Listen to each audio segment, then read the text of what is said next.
Bienvenue sur Sophia Science, la chaîne YouTube qui répond à toutes vos questions sur le monde de la science, notamment la science, les mystères, les extraterrestres.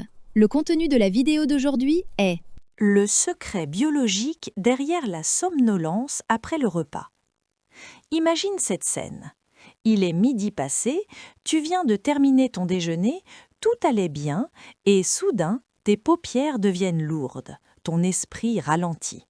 Le canapé te fait de l'œil et tu te demandes pourquoi manger donne si souvent envie de dormir. Ce n'est pas seulement une question d'habitude ou de culture. Dans certains pays, la sieste est sacrée, mais en réalité, ce réflexe est profondément ancré dans notre biologie. Des chercheurs se sont penchés sur ce mystère.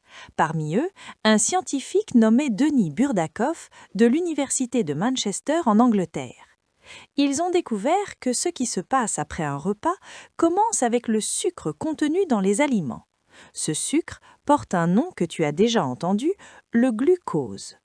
Quand tu manges, le glucose augmente dans ton sang et il se passe alors quelque chose de très précis dans ton cerveau.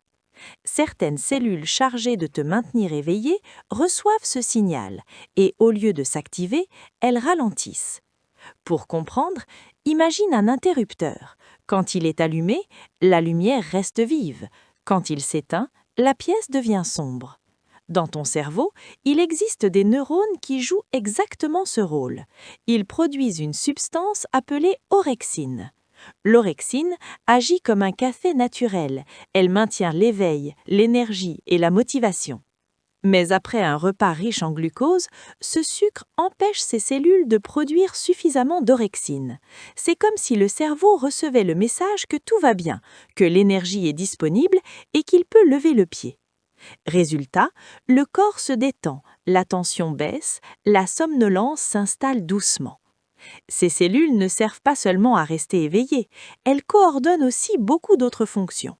La faim, la libération d'hormones, le métabolisme, tout est synchronisé pour assurer un apport constant de glucose au cerveau. Car le cerveau est un organe très gourmand, il a besoin d'énergie en permanence. Quand ces cellules fonctionnent mal, les conséquences peuvent être importantes, des troubles comme la narcolepsie ou encore des problèmes de poids comme l'obésité. Cela montre à quel point ce système est essentiel. Aujourd'hui, les chercheurs comprennent mieux ce mécanisme. Ils savent que le glucose freine les cellules qui produisent l'orexine. Cela explique pourquoi on se sent mou après avoir mangé, mais aussi pourquoi il est parfois difficile de s'endormir quand on a très faim. Dans ce cas, le glucose manque, les neurones de l'éveil restent actifs et le cerveau refuse de se mettre en pause. Alors, la prochaine fois que tu luttes contre le coup de barre après le déjeuner, rappelle-toi que ce n'est ni de la paresse ni un manque de volonté. C'est simplement ton cerveau qui réagit à l'énergie que tu viens de lui offrir et qui te murmure doucement « Ralentis un peu, tout va bien maintenant ».